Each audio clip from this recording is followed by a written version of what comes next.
지금 우리가 살펴보고 있는 부분들이 세상의 심판에 대한 부분입니다. 어디서부터 시작되었냐면 계시록 5장부터 시작되죠. 5장에 어떤 사건이 나타났습니까? 네, 이늘댁에 합당한 분이 누구시냐라고 할 때에 그분이 일찍 죽임을 당하신 어린 양이신 예수 그리스도십니다. 그리고 이분은 죽으실 뿐만 아니라 다시 살아나셨죠. 그래서 죄와 사망의 모든 권세를 이기신 예수님이 이늘댁에 합당한 분이었습니다. 이는 무엇입니까?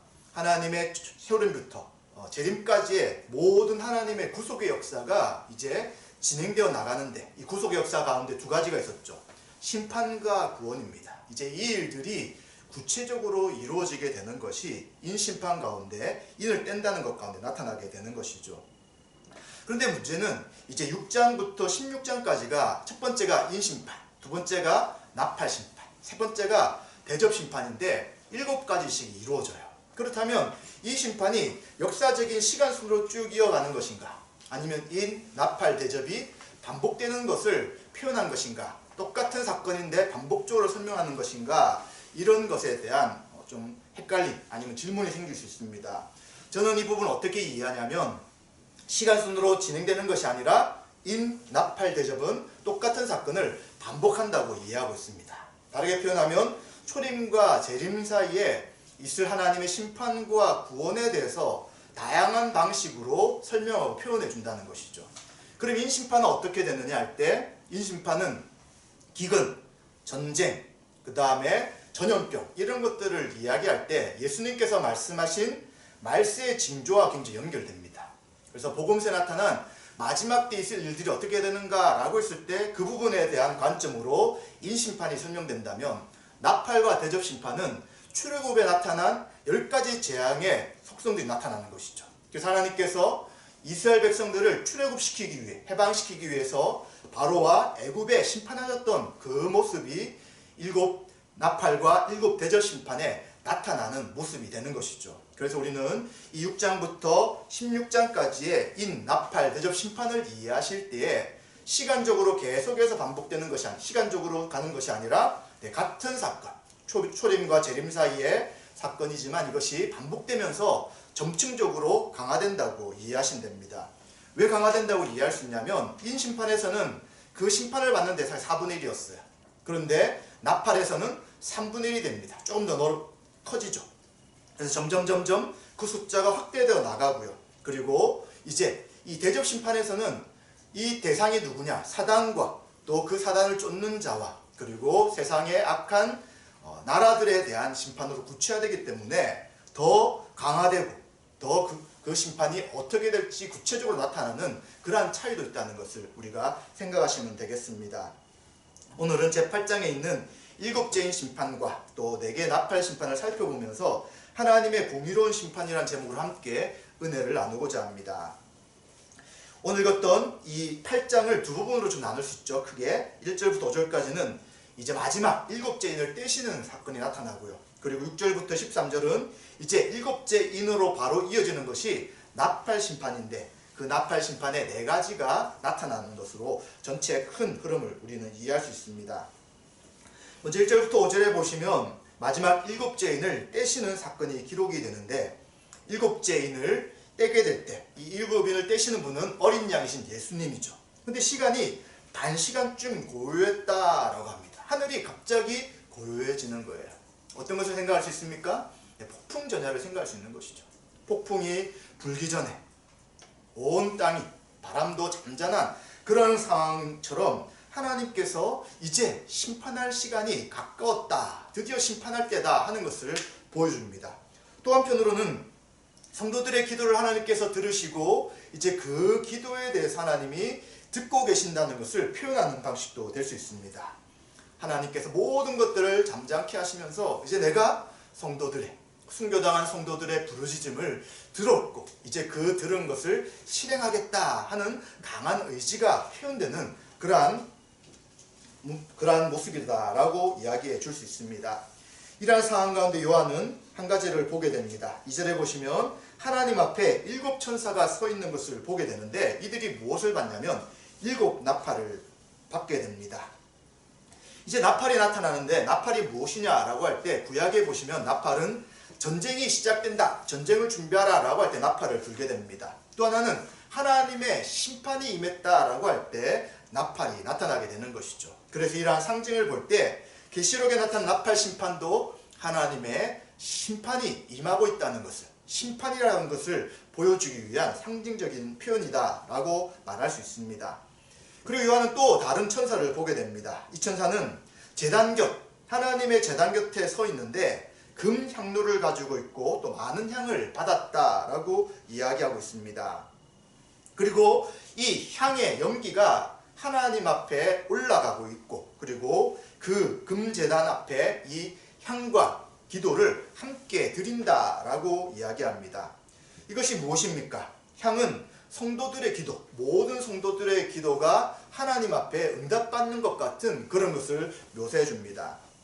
그래서 예루살렘 성전에서는 향을 피우면서 뭘 하게 되냐면 하나님의 백성의 기도가 하나님께 상달될 것을 기대하면서 매일 아침에 향을 피웠다고 합니다.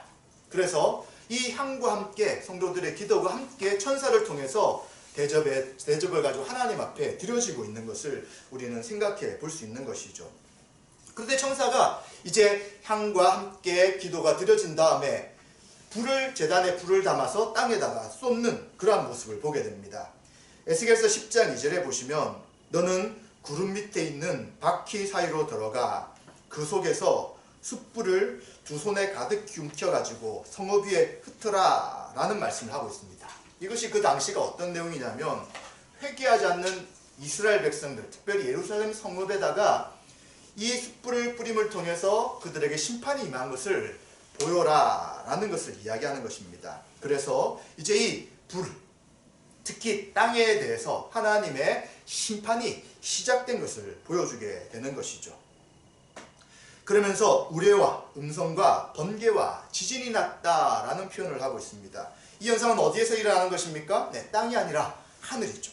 하늘에서 음성과 번개와 지진과 우르르 쾅쾅 하는 우레 소리가 들린다는 것은 바로 이 심판, 종말에 임할 이 심판이 하늘에서 일어나고, 그리고 이것이 곧 땅에서 일어날 것에 대해서 알게 해주는 표현인 것입니다. 하늘에서 결정된 이 세상에 대한 심판이 이제는 지상에서 최종적으로 발생하는 최종적 심판일 것에 대해서 이러한 상징을 통해서 우리는 잘 알게 되는 것이죠. 자, 이처럼 1절부터 5절까지는 마지막 7번째 인을 통해서 또다시 나팔 심판을 통해 초림과 재림사에서 하나님의 그 심판이 어떠한 것인지를 보여주고 있다고 우리는 생각할 수 있습니다. 이러한 종말적 심판, 최종적 심판이 어떻게 시작됩니까? 우리는 이미 알고 있는 것처럼 순교자가 드리는 신혼의 기도를 통해서 이 심판이 이루어지는 것이죠. 그래서 하나님께서는 성도들의 기도를 들으셨고요. 그리고 그 기도가 하나님 앞에 상달되고, 이제 그리고 이 기도에 따라, 탄원해달라는 기도에 따라서 이 세상에 대해서, 이 악한 세대에 대해서 심판하시는 것을 우리는 보게 됩니다.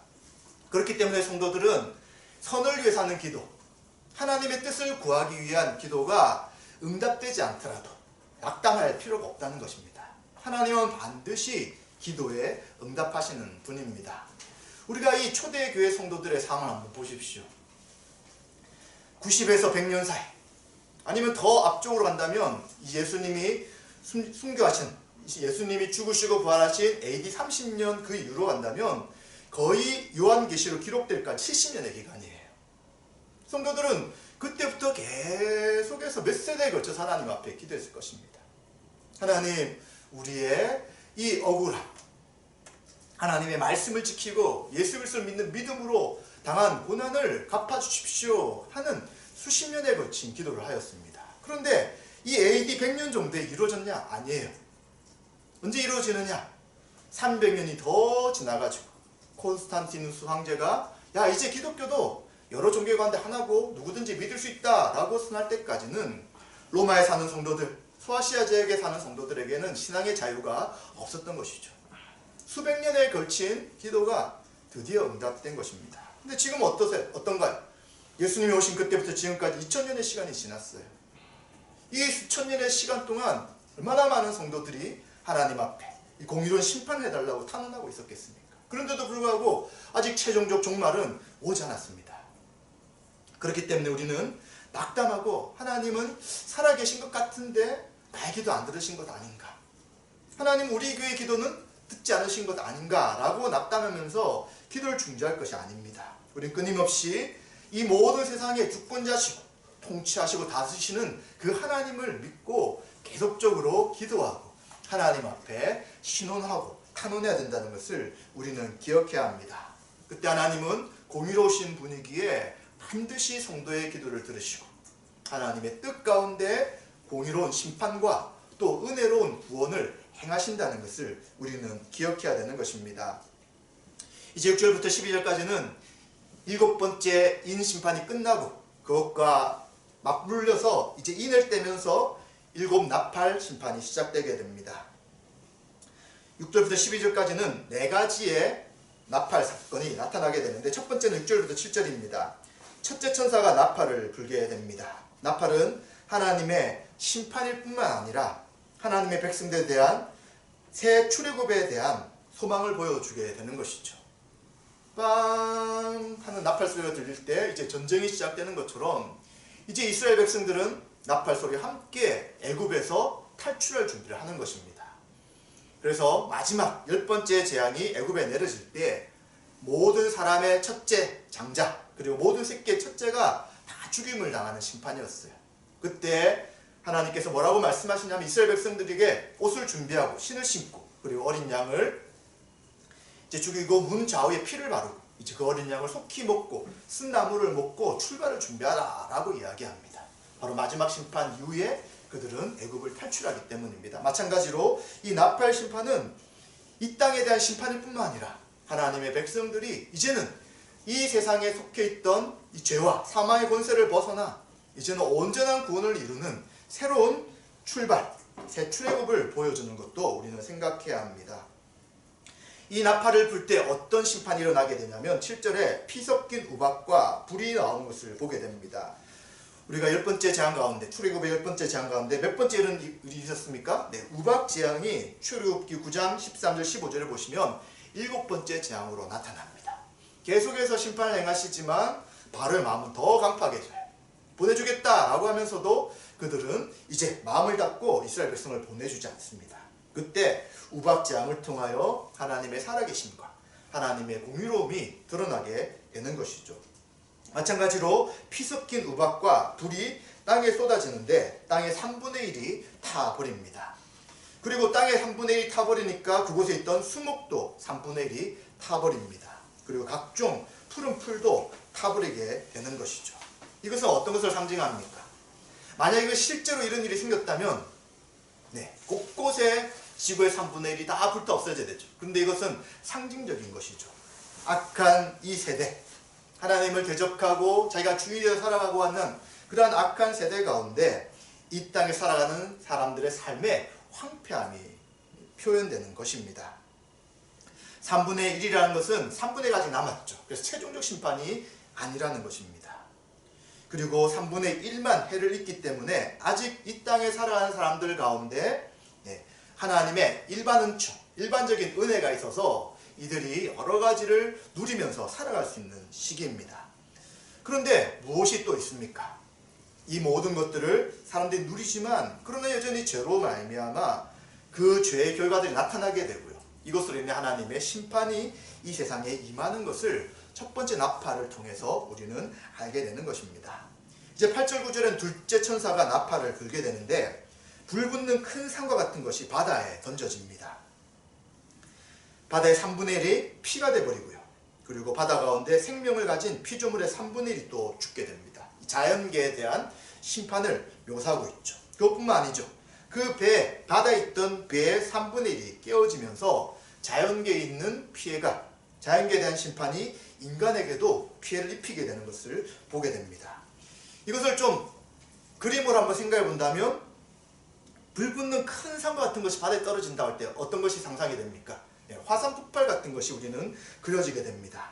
이 묘사는 바벨론이, 하나님께서 바벨론을 불탄 산이 되길 것이다 라는 예레미야 51장 25절의 말씀을 인용한 것이라고 할 수 있습니다. 바로 하나님을 대적하고 악을 행하는 이 세상에 대해서, 그 당시는 이제 바벨론이 가장 강력한 세력이었어요. 이에 대해서 불탄 산처럼 만들 것이다 라는 그 말씀이 그대로 나타나는 것이죠.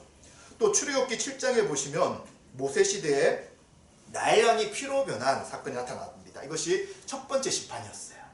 나일강, 이 가장 풍요로운 나일로 인해서 나일강으로 해서 애굽 사람들 살고 있었는데 그것이 피가 돼버리는 것이죠. 그래서 이 첫 번째 애굽의 심판과 연결되는 심판이다 라고 말할 수 있습니다. 바벨론 같은 세상은 어떻습니까? 하나님을 대적하는 거예요. 이들은 큰 힘을 가지고 있죠. 권세를 가지고 있어요. 근데 그 권세를 가지고 어떻게 하냐면 하나님이 주신 질서를 거부해버리는 거예요. 하나님이 일반적으로 국가를 세우신 이유가 뭐냐면 하나님의 공의가 실현되게 하는 거예요. 일반 세상이지만 그 세상 가운데 공정함이 실행되도록. 그래서 칼이랑 무력이랑 권세를 주신 거죠. 그렇다면 어떻게 합니까? 공정하지 않는 것에 대해서는 심판하고 그리고 공정한 사회가 이루어지도록 해야 되는데 이런 대제국이었던 바벨론 같은 경우 또 로마도 마찬가지지만 그들 가운데는 그런 게 별로 없어요. 이 칼은 누구를 위해 쓰냐면 자기들을 위해 쓰는 거죠. 자기의 말을 복종하지 않는 민족을 없애버리고요. 또 자기를 대적하는 세력이 나타날 때 그것을 축소해버리는 그런 일로 쓰지 공의롭게 권력을 사용하지 않았습니다. 또 이들은 하나님이 그들의 권력을 주었는데 그것도 인정하지 않고 우상화시켜버리는 거죠. 모든 제국의 왕들이 항상 보면 내가 신이다 라고 하면서 신격화시킨 작업을 하게 되는 것이죠. 이들은 생명을 멸시합니다. 하나님의 공의도 무시하죠. 결국 뭘 추구하느냐? 자기 속에 있는 죄의 욕망, 이기적 욕망을 따라서 권력을 사유하면서 이 소수의 사람에게 모든 권력과 힘과 부가 집중되게 하면서 악을 계속해서 행하며 부패하게 되는 것이죠.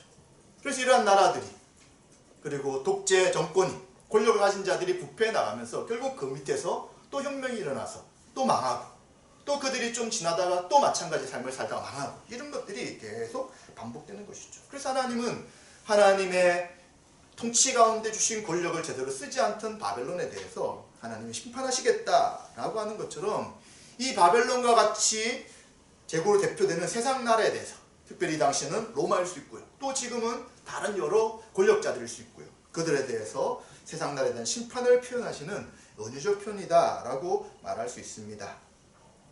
그리고 셋째 천사가 나팔을 부는 그 10절과 11절에 나타납니다. 횃불같이 타는 큰 별이 하늘에서 떨어집니다. 횃불같이 타는 큰 별이라고 할 때 어떤 것이 생각됩니까? 네, 운석을 생각할 수 있겠죠. 운석이 하늘에 떨어질 때 이제 불덩어리가 떨어지는 것처럼 보입니다. 그리고 이것이 땅에 떨어지면 그 충격이 어마어마하게 되는 것이죠. 그래서 우리가 사진으로 봤을 때도 땅이 움푹 파이고요. 또 사람이 사는 곳에 떨어진다면 그 주변에 수많은 사람들이 목숨을 잃게 되는 것이 운석입니다. 이 고대에는 운석이 뭐냐? 하늘에서 운석이 떨어질 때 야, 이 제국에 우리나라에 또 이곳에 이제 운명이 다 했구나 라는 이제 파멸의 징조로 인식된 것이 바로 운석이었습니다. 자연적 재앙이 일어나는 것은 바로 이러한 종말적 하나님의 심판의 그러한 모습이 되는 것이죠. 근데 이것이 어디 떨어졌느냐? 강들의 3분의 1과 여러 물샘에 떨어집니다. 그래서 별 이름을 쓴쑥이다 라고 이야기하죠. 물의 3분의 1이 쓴쑥이 되게 되는데 이 쓴물로 인해서 사람들이 물이 오염되니까 어떻게 됩니까? 그것을 먹다가 죽게 되는 것이죠. 심판으로 고통당하는 사람이 많아지게 되는 것입니다. 자연계에 대한 심판, 물에 대한 심판이지만 그 자연 가운데 살아가는 우리들은 그것과 늘 밀접하기 때문에 결국 그것으로 인해서 큰 고통을 당할 수밖에 없는 것이죠. 자, 이것도 구약의 말씀이 인용되는 것인데 예레미야 9장 15절에 보시면 내가 그들 곧 이 백성에게 쑥을 먹이며 독한 물을 마시게 하고 물의 오염은 마시게 할 것이다 라는 말씀을 하게 되죠. 그래서 이 당시 예레미야는 이스라엘 백성에 대한 심판을 이야기하지만 그러나 요한계시록에서 요한은 이것이 이 악한 세대 가운데 이 세상 가운데 이 세상의 지옥 가운데 반드시 하나님의 심판이 있을 것에 대해서 경고하는 말씀으로 우리는 이해할 수 있게 되는 것입니다. 그리고 넷째 천사가 나팔을 붑니다. 12절에 보시면 이제는 해가 3분의 1, 달이 3분의 1, 별들의 3분의 1이 타격을 받게 됩니다. 그래서 3분의 1이 어두워지고요. 낮에 3분의 1이 빛을 잃고 밤도 그렇게 되었다라고 이야기합니다. 천체의 일은 어두움의 변화가 있게 되는데 실제로 그런 일이 있진 않잖아요. 이것도 마찬가지로 상징적으로 이해해야 합니다. 이것은 어떤 출애굽의 재앙과 연결됩니까? 네, 출애굽기 10장 21절부터 23절에 보시면 9째 재앙과 연결되는 것입니다. 하늘이 어두워지고 어두캄캄한 시간이 3일 동안 이루어졌다고 했던 그 출애굽 말씀을 또 인용하면서 바로 모든 천체에 이런 하나님의 심판이 있을 것이다 라고 이야기합니다. 그리고 이사야 13장 10절에도 하늘의 별들과 별무리가 그 빛을 내지 아니하며 해가 돋아도 어두우며 달이 그 빛을 비추지 아니할 것이로다 라고 말씀하고 있죠. 이것은 천체 현상이 그대로 적용된 것이 아니라 바로 하나님의 역사 속에서 열방들에게 향하신 심판을 묘사할 때 이런 표현들을 구약은 계속해서 쓰게 되는 것이죠. 그래서 구약에서는 주의 날이라는 표현을 쓰게 됩니다. 하나님이 이제 드디어 공의로 심판을 행하실 때 주의 날이 임했다 라고 할 때 온 세상, 우주 만물, 천체에도 변화가 있을 것에 대한 표현을 할 때 그 정도로 하나님의 심판이 두렵고 무섭기 때문에 우주적인 변화가 있을 것에 대해서 말씀해 주는데, 그러한 표현을 지금 사도 요한은 네 번째 천사 가운데 이런 일이 있을 것이다 라고 말하고 있는 것입니다. 자, 그래서 역사 속에서 하나님이 이 땅 가운데 이런 심판을 행하신다면 이제 이것은 장차 어떤 것을 보여주는지 하면 최후의 심판이 있을 것이다. 최후의 심판이 반드시 있을 것에 대해서 보여주는 징조다, 전조다 라고 말할 수 있는 것입니다.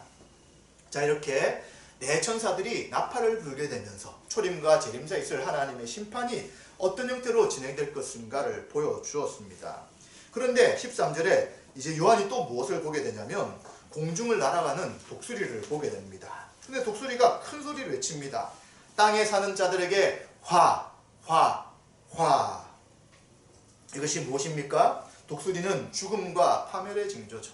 항상 사람이 죽거나 시체가 있을 때 독수리가 몰리잖아요. 그래서 독수리가 있다는 것은 뭔가 파멸되었다, 죽음이 있다, 이런 것에 대한 것인데, 땅에 사는 자들에게 한 번의 화가 아니라 삼중적, 세 번이나 화 이야기하기 때문에 이 화가 얼마나 급식심하고 두렵고 무서울 것인가에 대해서 이야기하게 됩니다.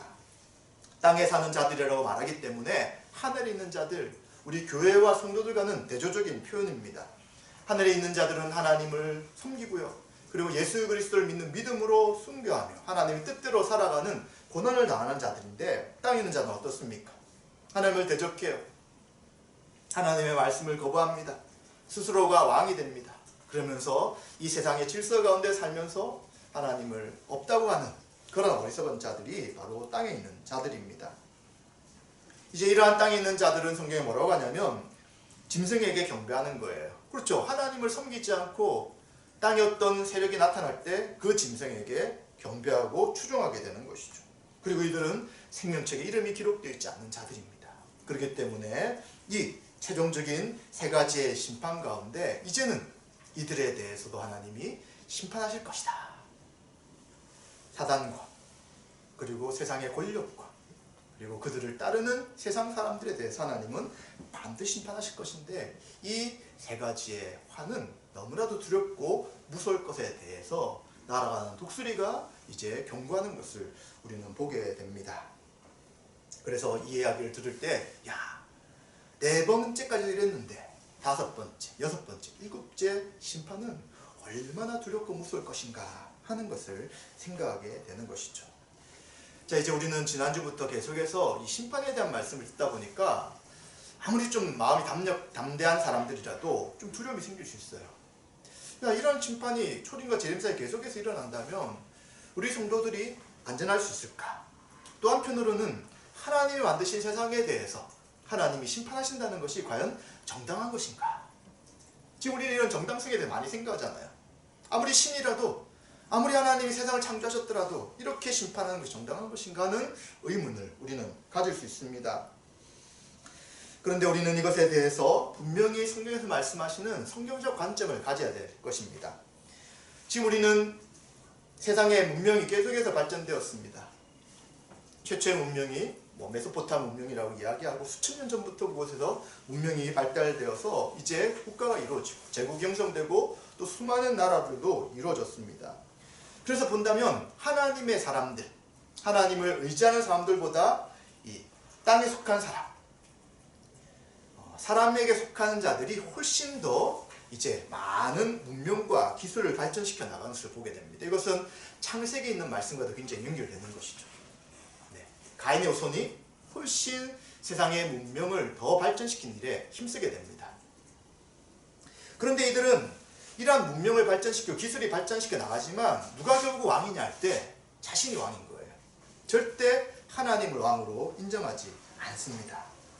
하나님을 왕으로 인정하지 않을 때 인간들의 문명이 발달되고 기술이 좋아질지라도 결국 그들 가운데 있는 죄로 인해서 이 세상은 스스로를 파괴하는 일로 쭉 나가게 됩니다. 뭐 그런 일이 너무 많죠. 암석을 터뜨리고 또 공사를 잘하기 위해서 다이너마이트를 만들었지만 이것이 1차 대전에 사람을 죽이는 데 사용되는 거예요. 인류의 발전을 위해서 핵융합이라는 것들을 발견하게 되지만 이것이 어디에 쓰여지냐면 원자폭탄이 만들어져서 수많은 사람들이 죽는 데 사용되는 것처럼 인간의 기술과 발전, 문명은 항상 이것이 인간을 유익하게 하는 것처럼 보이지만 나중에는 자신을 죽이는 도구로 사용되는 것을 우리는 많이 목격하게 되는 것입니다. 그래서 하나님을 따르지 않고 자신이 주인이 되어 따르는 사람들에게는 지식이 굉장히 많아요. 누구보다 똑똑해. 모든 세상의 지식을 다 가지고 있는 것처럼 보여요.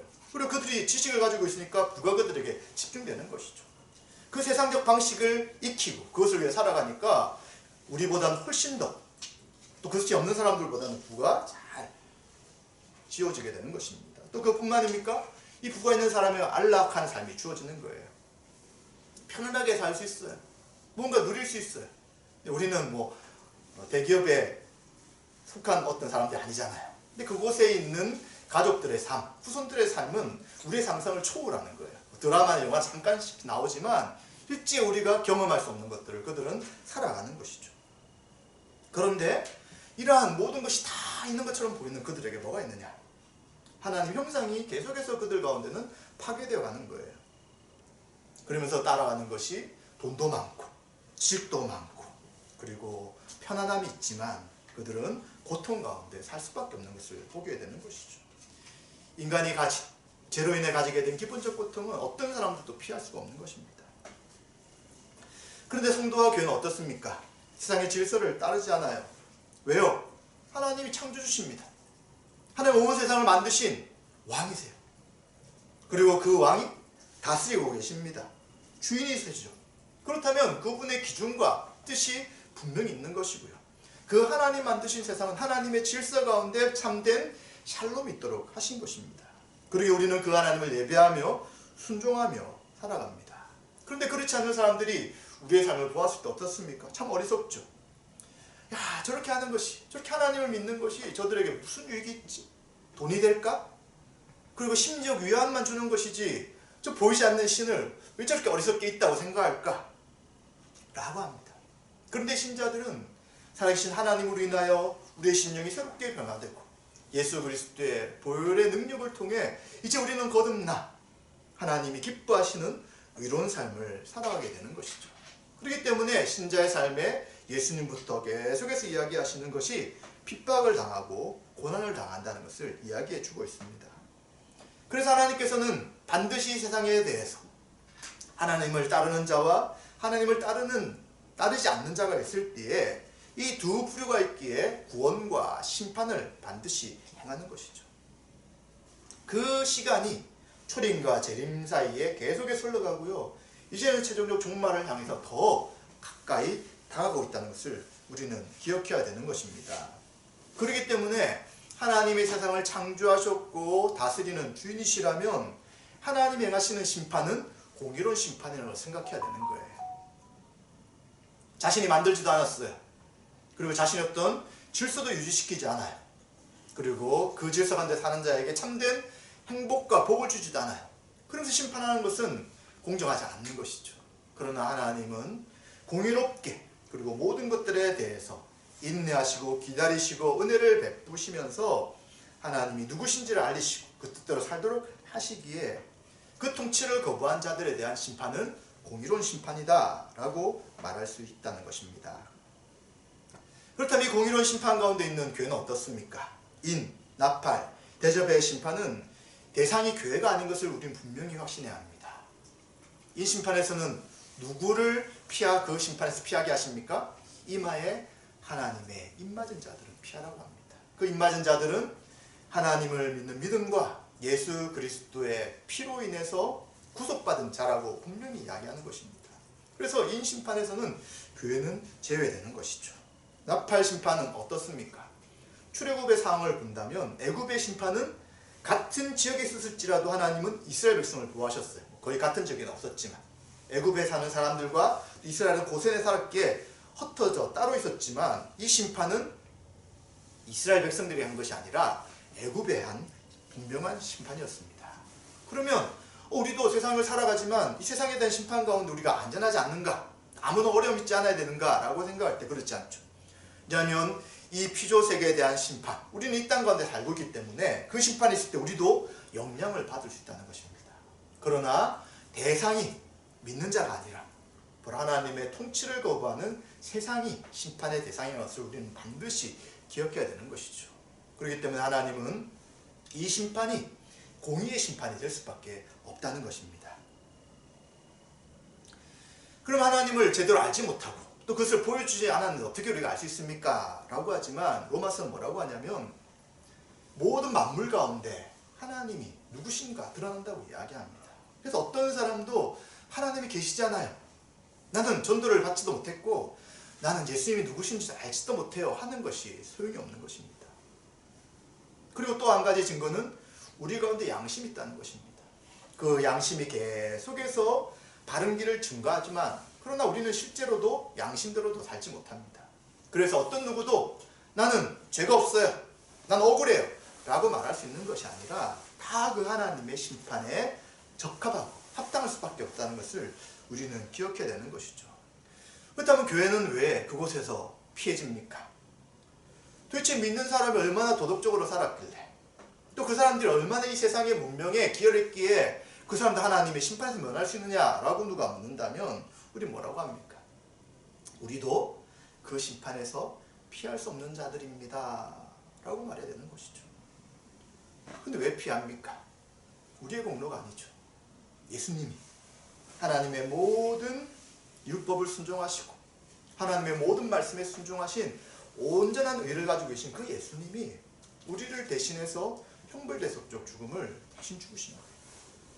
우리의 죄로 우리가 죽어야 되지만 예수님이 대신 죽으시고요. 하나님은 그 예수님의 죽음에 대해 우리의 죄값을 치렀다라고 선언해 주신 것이죠. 그런데 놀랍게도 우리는 그 말씀이 들려질 때에 믿게 되었어요. 어떻게 믿었습니까? 내가 믿는 가정에 태어나서요? 내가 어릴 때부터 성경을 잘 알아서요? 그게 아니죠. 하나님의 은혜입니다. 성령님께서 우리에게 그 말씀을 들을 때 믿음을 주셔서 우리는 아무도 받아들이지 않는 그 말씀, 황당하게 들리는 그 이야기, 그 말씀이 믿음으로 받아들여지고 그래서 우리는 긍휼을 받게 된 것이죠. 그래서 우리는 우리가 왜 심판받지 않느냐라고 말할 때 바로 예수님의 십자가를 통해서 그러시고요. 그리고 우리는 긍휼을 받을 수 없는 존재였으나 하나님의 놀라운 은혜로 긍휼을 받은 자가 되었기에 이 심판을 면하게 되었다라고 말할 수밖에 없다는 것입니다. 그래서 우리는 이 심판이 세상에 대한 심판일 뿐만 아니라 우리도 그 심판을 면할 수 없는 자들이었으나 하나님의 긍휼이 얼마나 큰지를 우리는 생각하고 우리는 감사해야 되는 것입니다. 그런데 이렇게 생각하면 참 편하지만 또 한 가지 문제가 있어요.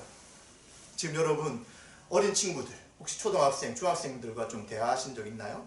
그들에게 만약에 전도를 한다면 어떤 답변이 들어오냐면 절대로 교회 가지 말라고 했어요. 누가? 그럼 엄마 아빠가요. 그런 이야기를 참 많이 듣습니다. 코로나 때 더 심했지만 이제 그것이 일상화되었어요. 왜 그분들이 그런 이야기 할까요? 옛날에 어떻게 했냐면 제가 초등학교 다닐 때만 해도 부모님들이 교회를 보냈어요. 교회를 가면 친구들도 사귀고 또 좋은 말씀도 가르쳐주기 때문에 이제 교회 가는 것이 좋다라고 하면서 집에서 이래 놀고 있으면 빨리빨리 교회 가라는 그런 분위기였어요. 근데 지금은 절대 그렇지 않아요. 특히 교회를 경험한 사람들이 그렇습니다. 뭘 경험합니까? 야, 교회 가보니까 교회가 말씀을 가르치잖아. 또 교회 가보니까 그 말씀대로 산다고 하는 목사님, 장로님, 권사님, 집사님 이런 사람들이 말과 행동이 다 틀려. 또 교회 가보니까 자기들만의 어떤 것들을 이뤄나가는 것으로 보여 라고 하면서 사람들이 복음을 듣고 예수님을 만나는 것이 아니라 교회 가운데 있는 좋지 않는 모습들, 말씀에서 벗어난 것들을 경험하고 보게 되는 것이죠. 그러면서 여러 가지 아픔과 고통을 당하는 거예요. 교회는 그러지 않을 줄 알았는데 세상과 똑같아. 교회는 다를 줄 알았는데, 민사는 다를 줄 알았는데 똑같이 나를 힘들게 하는구나. 이런 것들을 많은 사람들이 겪게 되었다는 거예요. 안타깝게도. 그런데 이제 이분들이 교회에 갔던 그 좋지 않은 경험들을 자녀들에게 그대로 가르치는 거예요. 야, 딴 데 다 가더라도 절대 교회는 가지 마. 어떤 분이 교회 가자고 했어. 야, 그건 엉터리야. 절대 그 이야기에 속지 마. 이런 이야기를 하게 된다는 것이죠. 그래서 우리는 이 문제에 대해서 고통스럽고 또 이것이 우리의 죄임을 인식해야 합니다. 그거는 선배들이 한 것은 아닌가요? 우리 교회가 아니라 다른 교회가 한 것이 아닌가요? 할 것이 아니라 우리는 구원받은 자로서 이 세상의 심판을 면하는 자이지만 지금 왜 이 복음이 제대로 선포되지 않고 왜 이 복음을 듣는 자들이 그 복음 앞에 굴복하지 않느냐? 하나님의 은혜 시대임을 불구하고 아직 심판이 완성되지 않았잖아요. 그러면 여전히 구원받고 은혜 받을 만한 때임에도 불구하고 왜 이런 일이 지속되느냐 할 때 바로 그것은 우리들이 하나님 앞에 회개할 것임을 생각해야 되는 것입니다. 한국교회 모든 죄악을 우리 죄악으로 인정해야 되는 것이고요. 또 한국교회에 있었던 성도들의 불신앙적인 삶, 믿음이 아니었던 그 삶에 대해서 우리는 안 그렇다가 아니라 우리의 죄라는 것들을 인정하고 하나님 앞에 또 긍휼을 구해야 되는 것이죠. 하나님이 3분의 1만 하시고 아직 3분의 1을 남겨주셨다는 것은 또 시간과 기회가 아직은 있다는 거예요. 최종적 심판 때까지 주님이 재림하셔서 이제 모든 것을 심판하시고 구원하시는 그때까지는 아직 시간이 남아있는 것이죠. 그렇다면 우리는 그들에게 복음을 들어야 될 사람들에게 복음을 분명히 전할 뿐만 아니라 이제 우리가 무엇인가를 보여줘야 되는 것이죠. 그게 뭡니까? 교회로 살아가는 삶인 거예요. 성경에서 말씀하시는 교회, 하나님 나라가 이 땅 가운데 드러나는 교회의 모습이 어떤지를 나타내 보여주지 않는다면 지금 이 시대는 아무리 논리적으로 분명하게 설득하기 위해서 복음을 전할지라도 그들 마음 한구석에는 교회가 저런데, 믿는 사람들이 저런데, 내가 아는 직분자들이 저런데, 목사가 저런데 라고 하면서 그들 마음 가운데는 이 닫혀있는 마음을 열기가 굉장히 어렵다는 것입니다. 하나님 하시죠. 그런 마음도 성령님께서 분명히 하실 것입니다. 그런데 옛날과 같이 다르다는 거예요. 옛날에는 그냥 하나님 말씀만 선포된다면 많은 사람들이 야 그렇습니다. 정말 이 말씀이 진리입니다. 내 인생의 죄의 문제를 해결할 수 있는 유일한 길이 그리스도밖에 없습니다. 그 그리스도의 복음을 전하는 교회에 제가 가겠습니다 라고 하지만 지금은 지식이 굉장히 발달되면서 하나님이 왜 안 계신지 또 종교라는 것이 왜 엉터리인지에 대한 논리를 충분히 발전시켜 나갔어요. 그리고 지금 행복은 뭐냐면 내가 심리적으로 행복한 것이 행복이다. 심리적으로 편해지면 그것이 최고다 라고 하기 때문에 그것은 종교 외에 다른 모든 곳에서 그것을 줄 수 있기 때문에 이제 내가 신앙이라는 것이 필요 없다. 일반적으로 말할 때 신앙은 약한 사람들 또 스스로 의지를 가지고 살아갈 수 없는 자들이 종교를 가진다. 이렇게 일반 학자들이 이야기하잖아요. 그들의 생각으로 볼 때는 그렇다면 종교는 필요 없는 것이죠. 심리적인 안정만 있다면 그것이 종교가 되는 것입니다. 그리고 또 문명은 어떻게 발달되어 나갑니까? 성경이나 하나님의 질서는 다 거부돼요. 이 성경이 고리타분한 것, 옛날에 그 전통이나 이런 것들은 다 필요 없는 것이죠. 우리의 옷에 맞지 않다고 생각합니다. 그래서 지금 세대차뿐만 아니라 모든 것이 너무나도 달라지고 있기에 이제는 지금 우리가 살아가는 시대에서 뭐가 진리일까에 대해서 다 혼돈스러워요. 진리는 없죠. 각자 생각하는 것이 진리라고 되어 있기 때문에 온전한 절대 진리가 없다고 생각되는 시대이기에 성경이 진리다 라고 말하는 이야기들을 사람들은 잘 기울여 듣지 않으려고 합니다. 이러한 시대에 우리는 무엇을 보여줄 수 있습니까? 한 손에는 십자가의 복음, 또 한 손에는 복음을 가지고 교회로 살아가는 그 성경적 교회의 모습을 보여줄 때에 이제 그 사람들의 두꺼운 벽들이 허물어지면서 성령 하나님의 역사 가운데 이제 그들이 주님 앞에 돌아오고 또 말씀을 통하여 하나님의 심판의 두려움을 피하기 위한 하나님의 긍휼의 길이 무엇인지를 듣게 되고요. 그리고 그들이 예수 십자가의 복음이 예수님의 피 흘리심이 나의 죄를 위한 것임을 발견하고 주님 앞에 구원받는 은혜가 있을 것입니다. 따라서 우리는 이 세상에 없는 참된 샬롬. 그러나 교회 가운데 그리스도 안에 있다면 이 샬롬이 우리 가운데 실제로 적용되고 있다는 것들을 보여주는 것이 바로 이 시대 성도의 사명 가운데 한 개라는 것을, 한 가지라는 것을 우리는 반드시 기억해야 될 것입니다. 말씀 마무리하겠습니다. 7번째 심판은 하나님께서 순교한 성도들의 기도에 응답하신 결과입니다. 하나님은 이 땅에서 고난당하며 하나님께 신원하는 성도의 기도를 반드시 들으십니다. 따라서 우리 성도들은 낙심하지 않고 계속해서 선을 행하며 하나님 앞에 기도해야 될 것입니다. 초림과 재림 사이가 종말의 시대입니다. 이 종말을 살아갈 때 하나님은 반드시 교회를 보호하시고요, 또 악한 세상을 심판하십니다. 그런데 신자의 삶 가운데서도 여러 인생을 통하여 만나는 고난과 어려움이 있죠. 우리는 이것에 대해서 두려워하지 않아야 합니다. 우리는 세상 속에 있기에 우리에게 향한 하나님의 심판이 아니지만 심판의 영향 속에 있죠. 그렇지만 이 심판의 영향 속에서도 하나님 우리에게 피할 길을 주시고요, 또 교회로 살게 하셔서 교회 가운데서 보호를 분명히 받게 하시고, 더 나아가 이 땅에서 우리가 혹시 생명을 잃을지라도 우리에게 영원한 생명을 주셨기 때문에 우리는 그 영생의 소망 가운데 살아가게 되는 것입니다.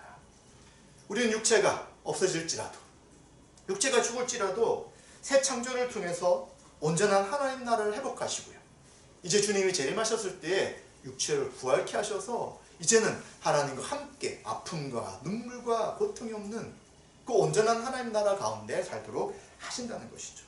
그래서 우리는 이 소망을 생각할 때 이 땅에 상하는 고난과 어려움과 역경을 믿음 가운데 넉넉하게 이길 수 있다는 것도 생각해야 합니다. 또한 이 종말에 있을 세상에 대한 심판은 하나님의 공의로운 심판인 것을 기억해야 합니다. 하나님의 공의가 실현되는 사건입니다. 따라서 우리는 아직도 이 최종적 심판이 보류되어 있는 이 시점에 우리가 믿고 있는 이 진리의 복음, 하나님의 긍휼하심의 기쁜 소식, 예수님의 살아계심을, 부활하심을 분명히 전해야 할 것이고요, 또 그것뿐만 아니라 우리가 그 복음으로 인해 교회로 살아가며 교회 가운데 있는 참된 평강과 기쁨이 무엇인지를 계속해서 보여주며 살아가는 그러한 삶이 필요한 것입니다. 이러한 복음을 전하며 교회로 살아가기를 소망하신 저와 여러분들에게 하나님의 은혜가 함께 하시기를 주님의 이름으로 축원드립니다.